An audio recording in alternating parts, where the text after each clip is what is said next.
What is going on, everybody? Welcome back to another episode of Murph's Boston Sports Talk. I am your host, James Murphy, aka Murph.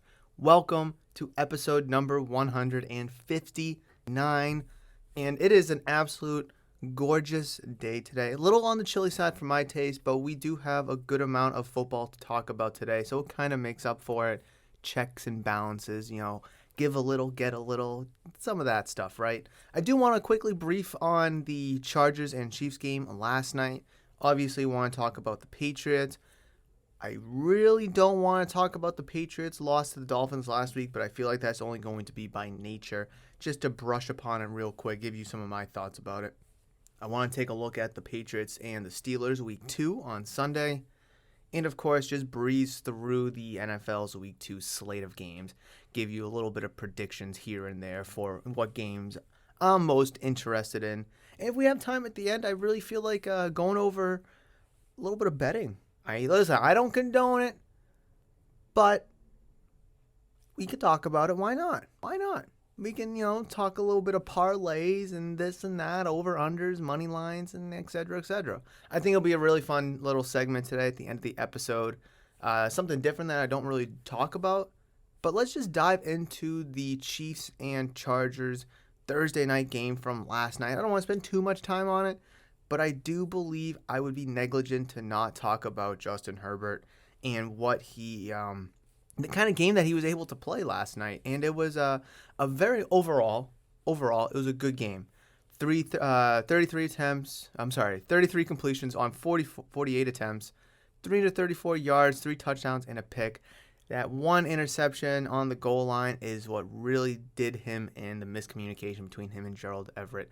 The goal line that ended up being a pick 6 for the Chiefs and really turning the tides of the game, which... ultimately shot the Chargers in the foot. Otherwise, I think the Chargers played a very good game. I don't believe that game is a game that Patrick Mahomes wins you.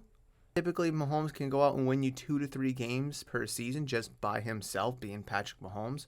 This wasn't one of those games, in all honesty. The defense really affected Justin Herbert, especially late in the fourth quarter, causing some, looks like internal torso injury, chest, ribs, sternum. I know he was getting x-rays last night. I don't know. I actually haven't checked any injury report of him, but let's just quickly Google it. News. Suffers rib injury and loss. Okay, that's 12 hours ago. I need to undergo further testing today for rib cartilage or other internal injuries. Not the most promising sign. That is not the most promising sign at all for the Chargers. However, I will admit that it was a dumbass play. It was 3rd and 1. He's running, and he easily could have took off. He just kind of flicks it out of bounds or whatever. I'm like, what are you doing? The first down's right there. So I'm sure everyone listening probably watched the game last night. And then on 4th and 1, he absolutely slings it for a first down. It was an unbelievable throw. Threaded the needle, dotted the I's. Great catch, by the way. I was speechless. I couldn't stop talking about how good of a throw it was last night when I was watching the game. And then they get to the goal line. 1st, 2nd, 3rd down, nothing. 4th down, throws a seed back of the end zone. Touchdown. Chargers are, within 1. It was a crazy game. It really was. However, I was listening to the radio today. And there was a caller that called into the radio station talking about this is a very bold take, guys. This is not my own take. This is not my own opinion. Guy called in from the radio, and he said that Justin Herbert is just another Philip Rivers 2.0 unless he's able to win the big games. And I'm sitting there, I'm like, wait a second. You just compared Herbert to Philip Rivers? Now listen, Philip Rivers is a Hall of Fame quarterback. He has all the passing statistics, a quarterback can ask for. But the expectation, the height of the bar that we have Justin Herbert at, and then we listen to a take like that is kind of questionable, to be honest. It's a head scratcher. At least here in the sports card hobby, we hold Justin Herbert to the highest pedigree possible. I think it's what is National Treasures, I believe, or maybe I think it was National Treasures, maybe Flawless, I'm not sure. It was like NFL Shield logo, 1 of 1, just sold for what was it, $1.2 million. Now listen, I love Herbert with the best of them.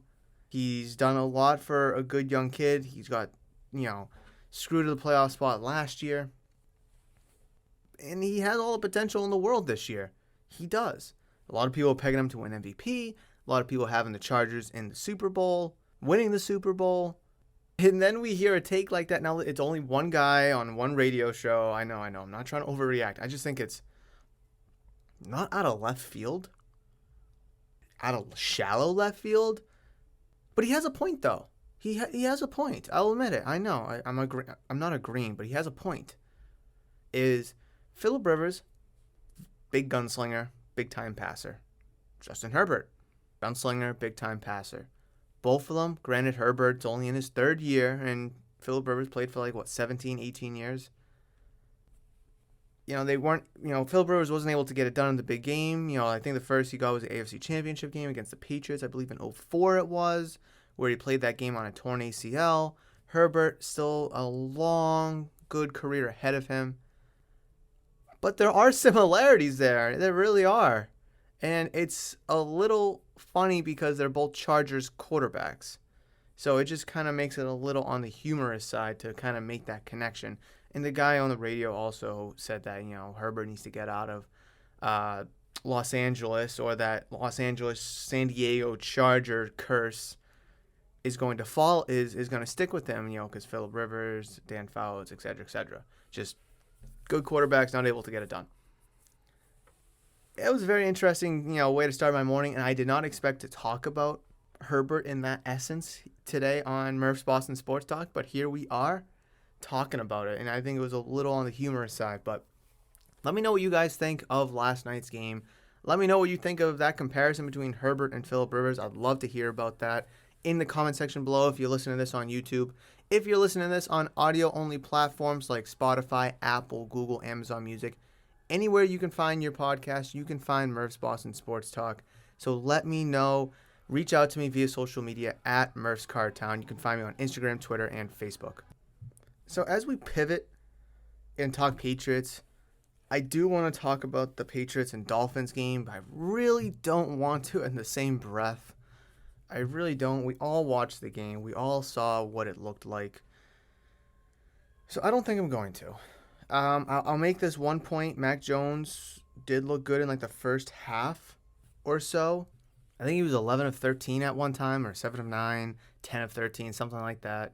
And he did have that interception to Devontae Parker. But all offseason, when the Patriots traded for Devontae Parker, we heard that he was a great 1v1 kind of receiver that can go up and get it, big body guy. And, we got to point fingers at Devontae Parker, too, for not being able to catch that, knock it down, and make that ball not be an interception.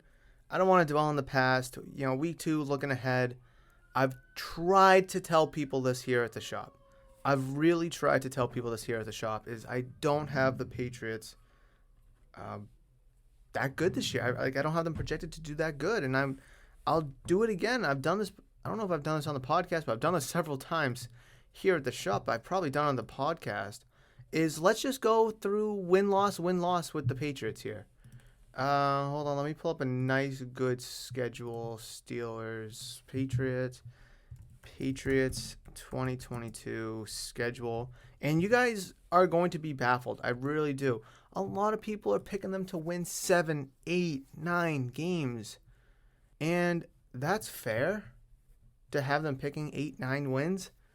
But you guys are going to be in a load of shock when you realize that it's going to be tough for them to win 8, 9 games and be a playoff team, because a playoff team in the AFC is going to need more than 8 wins, obviously. A playoff team is going to need more than 9 wins, more than likely. Again, 12 teams could, argue for a spot in the AFC playoffs. Only 7 are going to get in.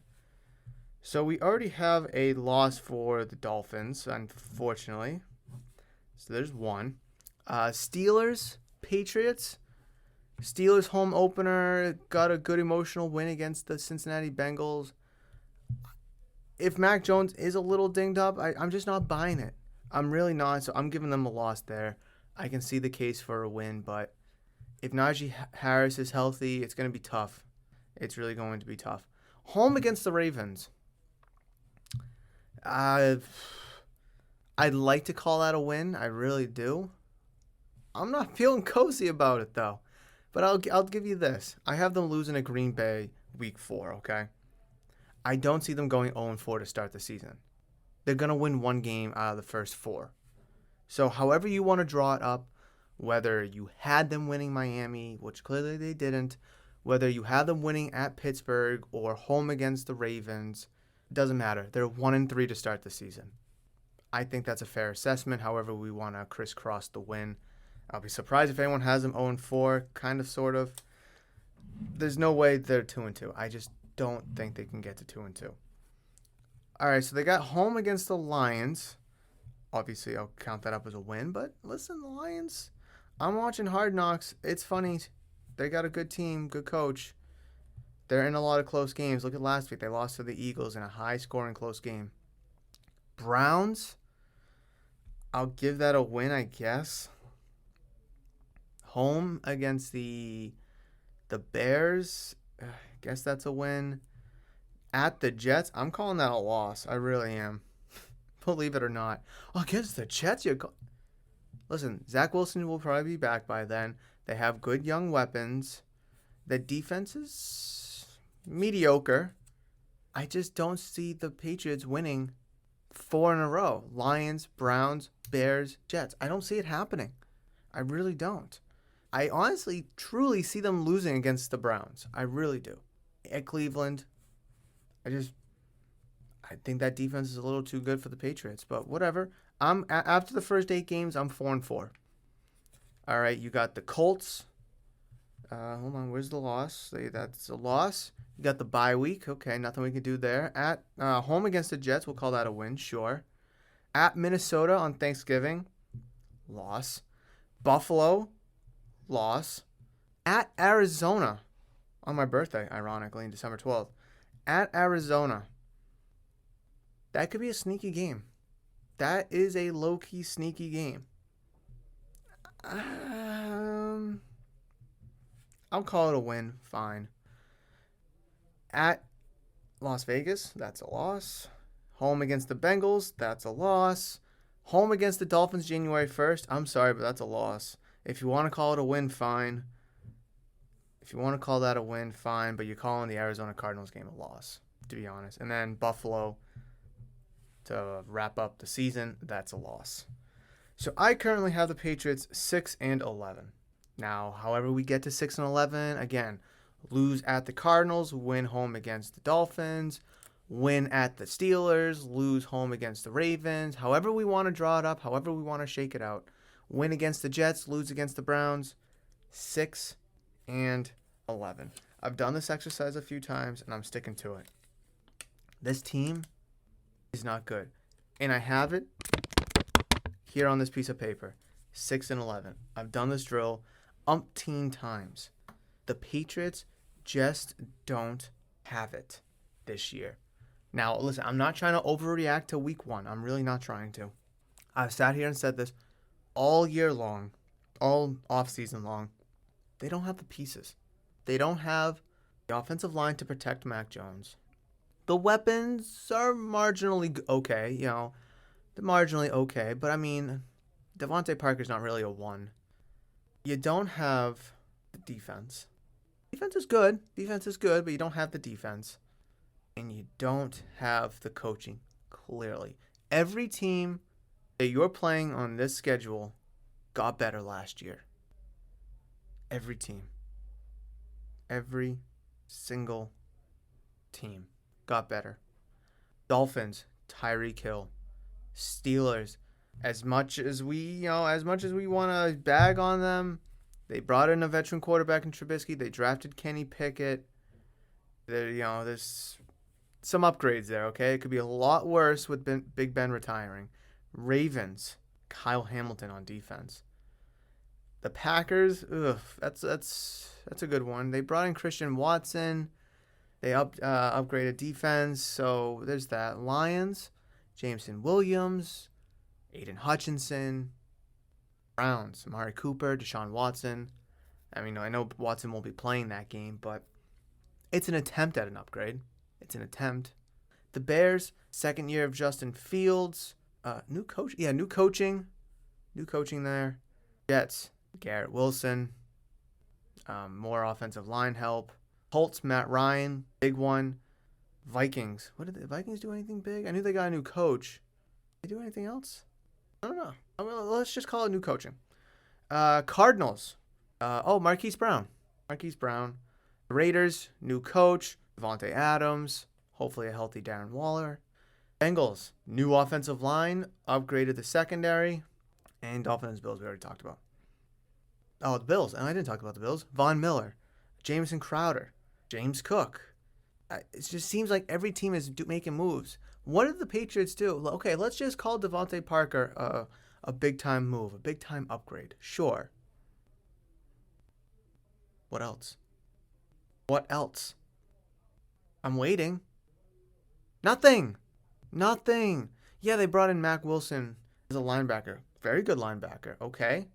Keep going. He's not moving the needle. He's not giving you a win. It's just all these teams are getting better. Last year, compare this year to last year, the Dolphins are better, at least on paper. Let's just go off of paper. It's only 1 week. The Jets are better.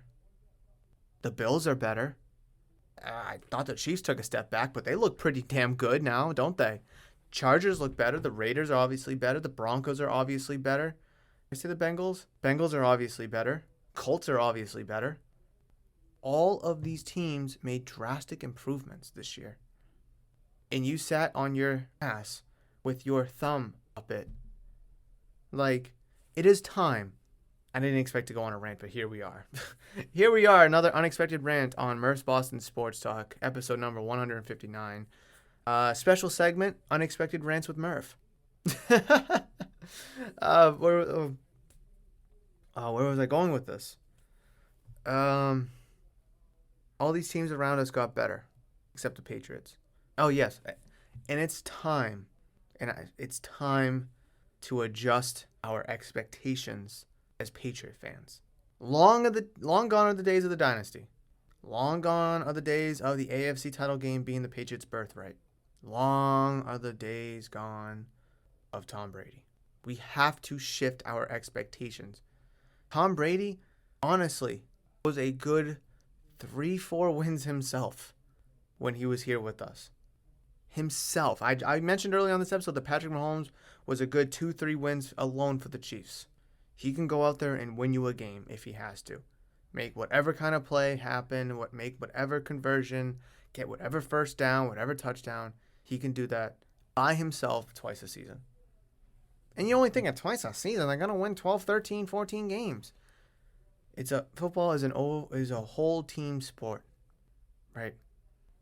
Chargers last night, let's just say they make that onside kick, they recover, and Justin Herbert marches down the field for a nice little touchdown. I'm not going to sit here and say that Herbert won them that game single-handedly. No, he threw a pick. He couldn't pick up the first down on third down. Threw a laser, but an excellent catch by the receiver. Took him to fourth down to score a touchdown. Great throw. Great catch, though. Onside kick, he's not recovering the onside kick. They only have one timeout. It's just... But you look back at the days of the Tyquan Thornton... Not Tyquan Thornton. Oh, we have Tyquan Thornton now. What is his name? Oh, gosh. Tyquan Underwood. And Michael Humanawanui. And Aaron Dobsons of the world. Before Danny Amendola was good. Gronk was in and out of the lineup with injuries. Post Aaron Hernandez. And the Patriots are still winning games and still getting to the AFC title game. Brady was winning you those games. So, as I said here, the playoffs for the Patriots are not happening this year. I'll be very surprised if it does. If the Patriots are able in the first 8 weeks of the season, first 9 weeks because the bye week is week 10, the first 9 weeks of the season, can rattle off 6-3. I don't know where it's going to come from, but let's just say they can go 6-3. We can reevaluate the situation then. If they're not 500, if they're not 5-4 by the bye week, it's over. Because they're not going to win. Let's see, 1, 2, 3, 4, 5, 6, 7, 8. After the bye week, they'll have 8 games left. If they're 5-5, realistically, they have to win probably 11 games to feel comfortable about betting the Patriots as a playoff team, right? That puts them at 11-5. No, it puts them at 11-6. Again, AFC is very tough and difficult. I think 11-6 puts you in that mix, but if you're less than that, forget about it. The Patriots are 6-3, which I really do believe that they need to be in order to be a playoff team. That puts them at the rest of the season at only 5-3 instead of 6-2. If the Patriots are less than 5-4, honestly, realistically, more 6-3. But let's just say if they're less than 500, see you later. I really don't know where these 5-6 wins are going to come from. Maybe against the Steelers, maybe against the Ravens, sure against the Bills, sure maybe against the Browns and the Bears. Okay, fine, the Jets too. But you look back at that Dolphins game, that should have been a win. They're going to lose two of these games to the Steelers, the Ravens, the Lions, the Browns, the Bears, and the Jets. They're going to lose 2 or 3 of those. And we're going to look back and be like, they should have won those. When they don't make the playoffs by 1 or 2 games. Oh, they should have won that game. They did. They would have been in. We need to adjust our expectation. The Patriots now are just another team. Again, as I was driving home last night from the shop, I was listening to the radio. And the 2 radio hosts were chit-chatting. And one mentioned that the Patriots need to be good for the media to talk about them. Outside of locally, outside of, like Channel 5 News and, all the Patriots media coverage that they get locally here, nationally, they need to be good in order for the Patriots to be talked about, right? Okay, when they signed Cam Newton, cool, what is that going to look like? Then they draft Mac Jones, okay, that's excellent too. Patriots make the playoffs, awesome, then they lose, they're done, no one's talking about them. If the Patriots are a sub-500 team this year, if they don't make the playoffs this year, nobody's talking about them anymore. However, in that same breath, the radio host also said, you look at the Cowboys, for instance. Say they're 12-5. People are talking about them, right? America's team, the boys, Jerry's World, the Cowboy, they're all talking about them. But on the flip side, when they're 5-12, we're also still talking about them too. Granted, it's not in a good, manner, but we're still talking about them, right? Oh, Jerry's World's falling apart. Oh, the boys are now girls. Oh, they got to get rid of Zeke, and they got, Jerry Jones got to step down. The Cowboys are overrated, and they disappointed again this year. Like, all negative stuff, but we're still talking about them. The Cowboys are still in our discussions. And then the final point from the radio host is the Cowboys, when they have a losing record, are more talked about than when they have a winning record. Go figure. Go figure. When they were 4-12, when they were, 6-10, people are still talking about them. But if the Patriots go 6-11 or miss the playoffs this year, nobody is talking about them. People only talk about the Patriots in the 2021 season as Mac Jones' rookie season, and a playoff team that got absolutely ran out of the stadium. I think a high school varsity team could have got 1 stop against the Bills to force 1 punt. Maybe not, but you see my point here. The Patriots in NFL defense was not able to do that. Granted, the overtime rules and whatever, but that same Bills team lost the week after. Now, if that same Bills team just went on an absolute shred, they destroyed the Chiefs, they blew out the Bengals, and they made the Rams look like friggin' little sheep, fine. Take your L, hold it high. You got beat by the best team in the league that season. No one was stopping the Bills. They lost the next round. Granted, Josh Allen was fantastic. That Bills team was excellent. It's just like, That's the only reason why we're talking about the Patriots in 2021. Mac Jones' rookie season, and then they got absolutely, they were a playoff team, but they lost terribly in that wild card game. Couldn't get a stop on defense. Couldn't get an interception. Couldn't get nothing. No punts. No. Was there any field? I don't even know if there was field goals for that matter. Actually, can we take a quick peek, see if there was any field goals? Can this schedule go that far back? Oh no, it only goes back to the preseason. That's a bummer. So it's just like, we're not, again, outside of the New England area, nobody is talking about the Patriots. Nobody. So we need to readjust our expectations for this team. That we are no longer the class of the AFC. We're no longer the class of the AFC East. We do not have the best quarterback on our team. It is going to be a very challenging couple of years for this team. It will be. And I don't think people are ready for that. I really don't think people are ready for that. Are you? Are you? If you're a Patriots fan, which I'm assuming you are, if you're listening to Murph's Boston Sports Talk, are you ready for this team to go into a rebuild? I don't know how long, but before the 2021 season, Bill Belichick signed a bunch of free agents. Hunter Henry, Nelson Aguilar, Kendrick Bourne, Matthew Judon, Jalen Mills. I guess you could throw Cam Newton in there too, but he's no longer with the team. We're in year 2 of that. It's not the NBA. You cannot buy a Super Bowl in the NFL. You cannot buy one. Now, you can look at the Rams. Okay, let's look at the Rams, for instance. Cooper Kupp, homegrown. Cam Akers, Darrell Henderson, homegrown. But then you look at other players like Jalen Ramsey. Oh, Aaron Donald's homegrown too. I mean, you look at Jalen Ramsey, Matthew Stafford. They brought in Odell Beckham. And Murph, you're gonna say that you can't buy? Well, they traded. They traded for all those guys. Now, could you say trading's the same thing as buying? Sure. But you're not giving them physical money. You're just trading picks and potentially players for these players. I think it's a little different in the NFL between actually just handing someone a ton of cash and giving a team picks for a player. Now, in a breath, you can say that the Rams bought their Super Bowl win. In a breath.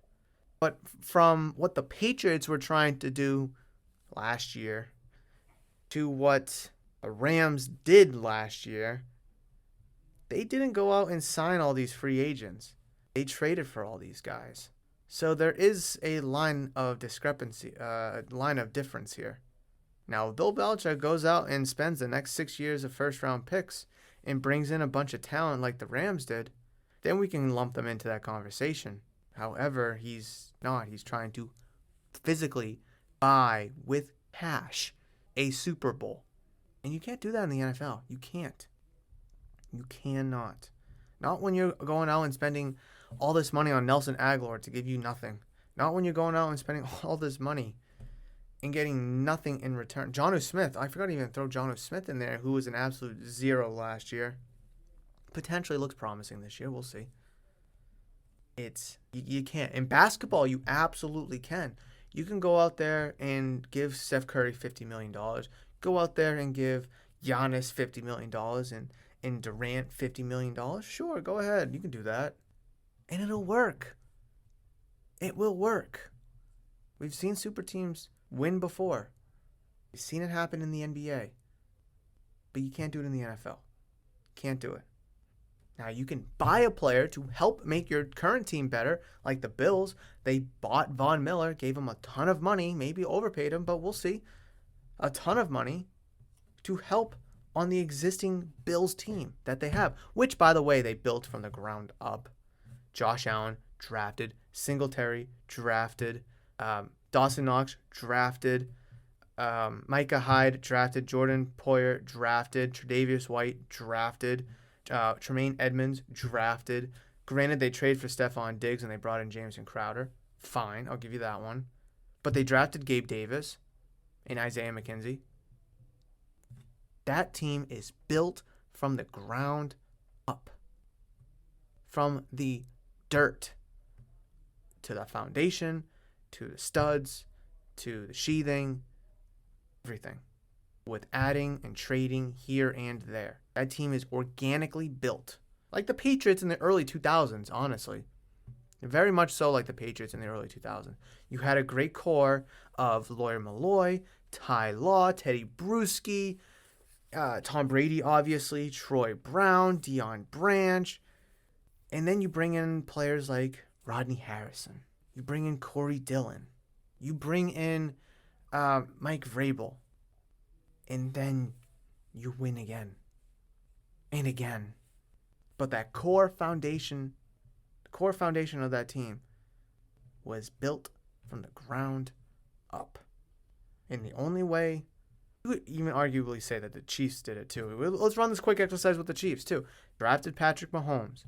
They drafted Tyreek Hill. They drafted Travis Kelce. They drafted Chris Jones. I'm trying to think who else. And maybe that's it. They had Eric Fisher. They had Levant Duvernay. They're both gone. I know they traded for Orlando Brown. They signed Creed Humphrey they drafted. Okay, maybe you can't do it as much with the Chiefs. But, they signed Tyrann Mathieu. They signed Joe Thuney. They drafted Byron Pringle. They drafted Mecole Hardman. The corners sucked. They were still able to get it done. I don't know. Oh, wow. Chiefs, not as much as the Bills, not as much as the Patriots, but they're still from the ground up, right? Need some moves here and there. Are you ready? Let's circle back to my proposed question before I went into all this rebuilding stuff. Are you ready for a year, maybe 2 or 3, or multiple years of sucking and rebuilding? Are you ready? Because honestly, guys, I hate to say it, but it's happening. It's going to happen. Now, I hope I eat those words. I hope you can click this and shove this in my face and send it to me on social media when the Patriots are entering, the AFC title game later this year or next year or even the year after that. I'll give you a 3-year window to shove this in my face. Be like, Murph, you said they were going to be rebuilding for 3, 4, 5 years and sucking because they don't know how to homegrown their own talent and build from within. I hope you can shove that in my face. I hope Mac Jones turns into a top 5 quarterback in this league. I hope the Patriots can figure it out offensively with the offensive line and the offensive play calling. I hope that the defense can be a shutdown, steel curtain top 5 defense in this league to help the struggling offense. I hope. Guys, I'm a Patriots fan. I hope all of that turns true. But I am a realist.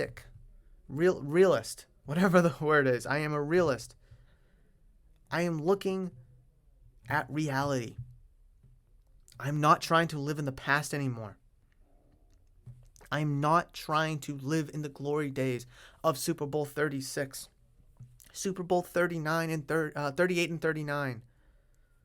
You're still, the premier of the league for 10 years, but then you win again in 2014, in 2016, 28-3. And then you win a defensive battle in Super Bowl 53. Your last playoff win. I'm not living in the past. I would love to sit back and rewatch the past and reminisce on the glory days. But society and the game of football is only moving forward. And there will be a new champion this year.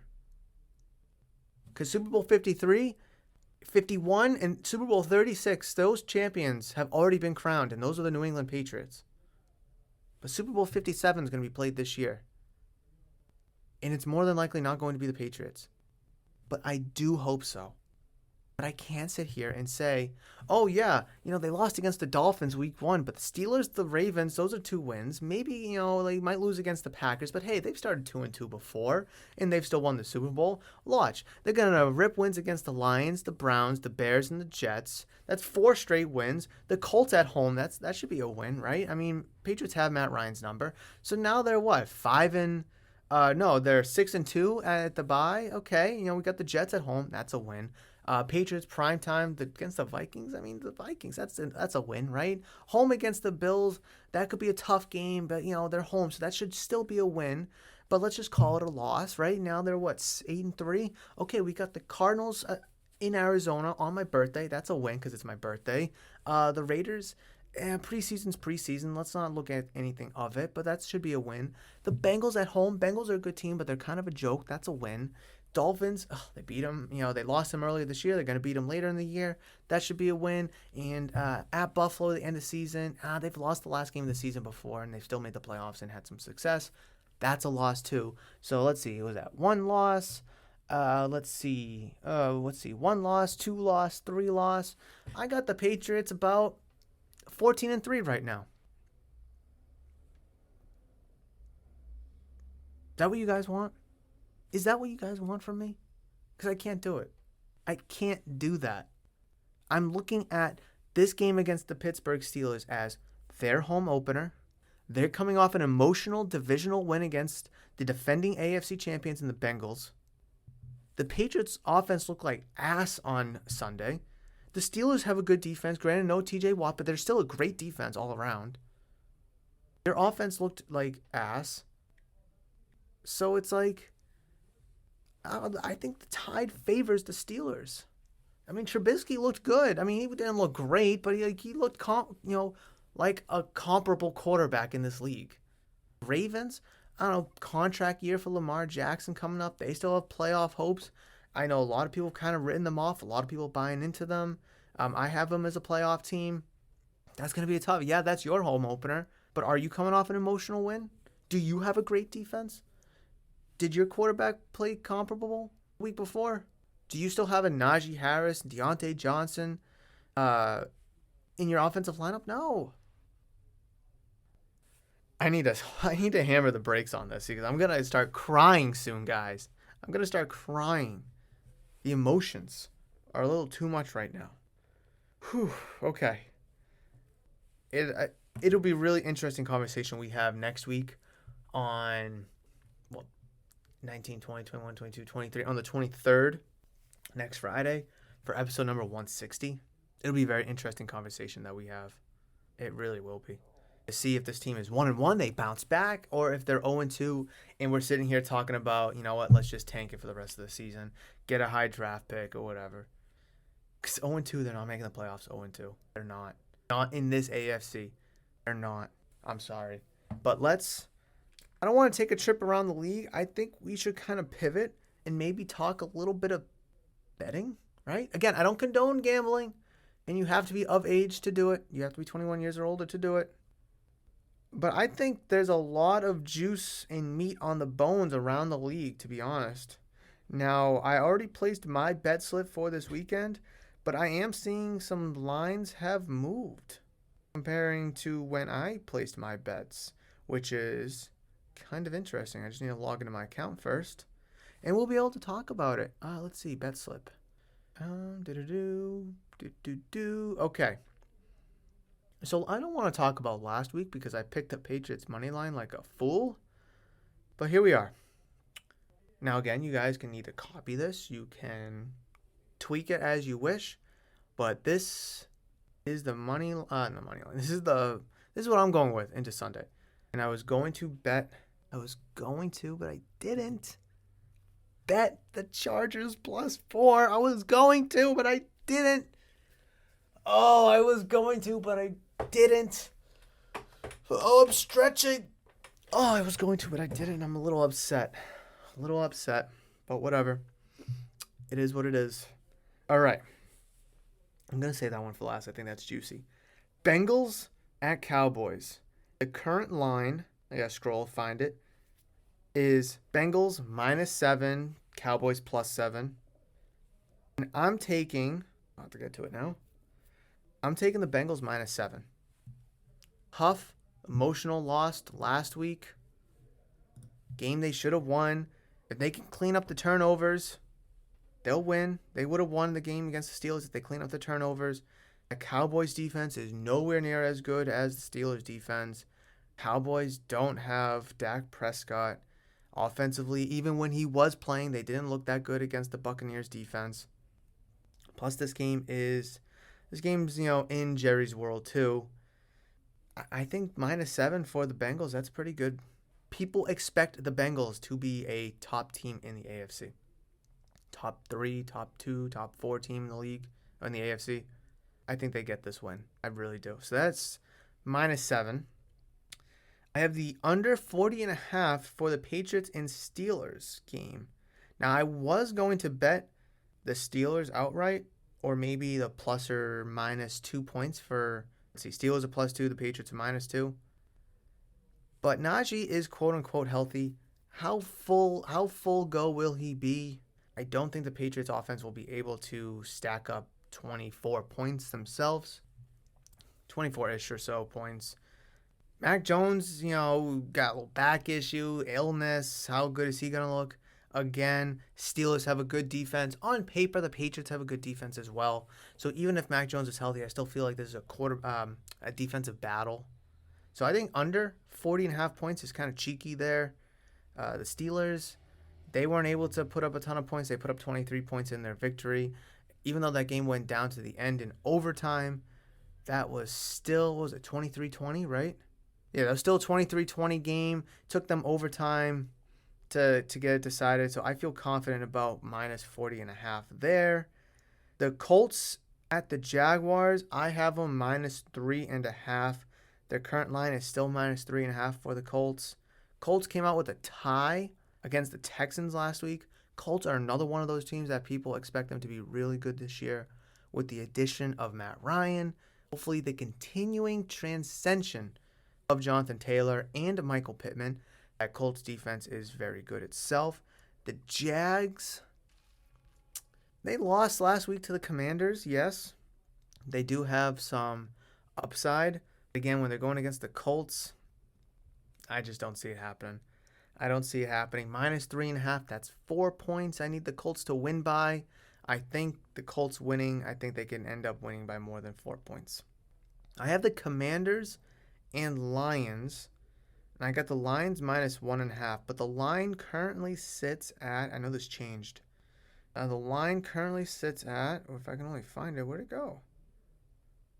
Again, where'd it go? Oh, it's currently +1 points for the Commanders, -1 point for the Lions.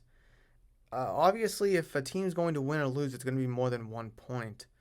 So I feel pretty confident with the 1.5. Obviously a team could win or lose by 1 point. The Saints beat the Falcons by 1 point.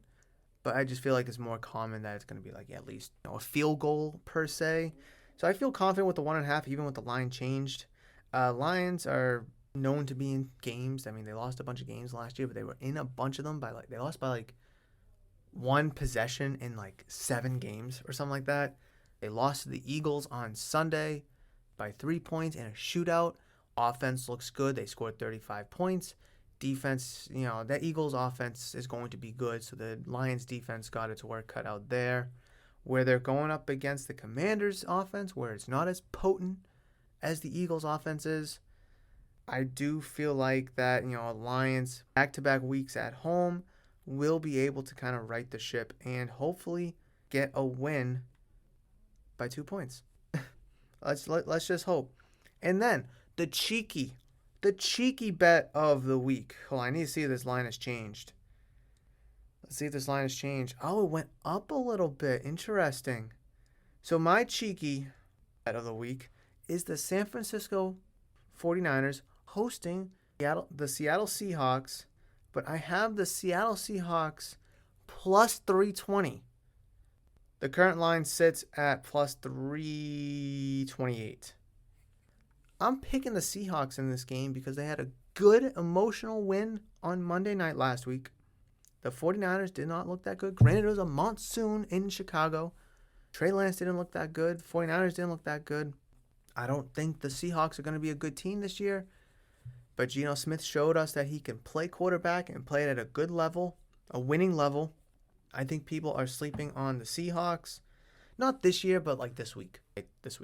I think it's a cheeky bet. I think no one expected the Broncos to lose and the Seahawks to win on Monday. It was the other way around. And, if we can get a little bit of more magic dust from the Seahawks, to beat the 49ers, who are not as good as the Broncos, I don't think, in a vacuum. I think that's a good bet there. So, all that considered, a $5 bet will win $273.95. Now, you could obviously change a little of the over-unders. You can change the spread numbers, the money line. You can't change the money line. Or the spread or the over-unders. You can change that a little bit. Change your bet up. Add a team in the parlay. Take a team out of the parlay. But I feel pretty comfortable here. I do. Will I be right? Probably not. Will I lose? More than likely. But it's fun. And it's football season. But those are my cheeky bets this week. If you guys have any bets this week that you're placing and you're feeling really confident on, let me know down in the comments below of this YouTube video if that's where you're watching. If you're listening to this on audio only platforms, reach out to me via social media at Murph's Cardtown. Let me know what you guys think about any good bets that you're placing this weekend. But more importantly, definitely let me know any thoughts and opinions that you guys have about what we talked about in today's episode. Do you guys agree with me? Do you disagree with me about anything? About the Patriots rebuilding? About the Bills building their team from the ground up? The Justin Herbert and Philip Rivers comparison that I did not make. Don't flag me for that. I didn't make that. I heard it on the radio. But do you guys agree or disagree with that? Let me know via social media. Let me know down in the comment section below if that is where you're watching here on YouTube. But I would love to read and react to any and all thoughts, questions, comments, concerns, anything you guys may have regarding today's episode. Again, if you're listening to this on audio-only platforms, thank you so much for downloading, listening, and enjoying Murph's Boston Sports Talk. I really appreciate your support. If you're listening to this on YouTube, thank you so much for clicking on the video. Please make sure you smash the thumbs up button and also hit that giant red subscribe button if you haven't done so already, as I would greatly appreciate the love and support. I can't wait for this weekend. It's going to be an action-packed weekend of football, both college and the NFL, of course. I'm very excited to see what the weekend has in store in terms of football. I can't wait to sit here next week and either pitch out the Patriots again or maybe congratulate them for a good win and reevaluate my season-long, mindset about the team. We'll just have to wait and see. Guys, the weather's getting colder. Bundle up in the morning, bundle up at night. You guys know I hate this cold weather. I'm wearing a long-sleeve shirt. I don't know how I feel right now. Enjoy the weekend. Stay safe. Enjoy sports. I'll catch you guys next week for episode number 160 of Murph's Boston Sports Talk. But between now and then, you guys know that I love you, and I will always, always see you.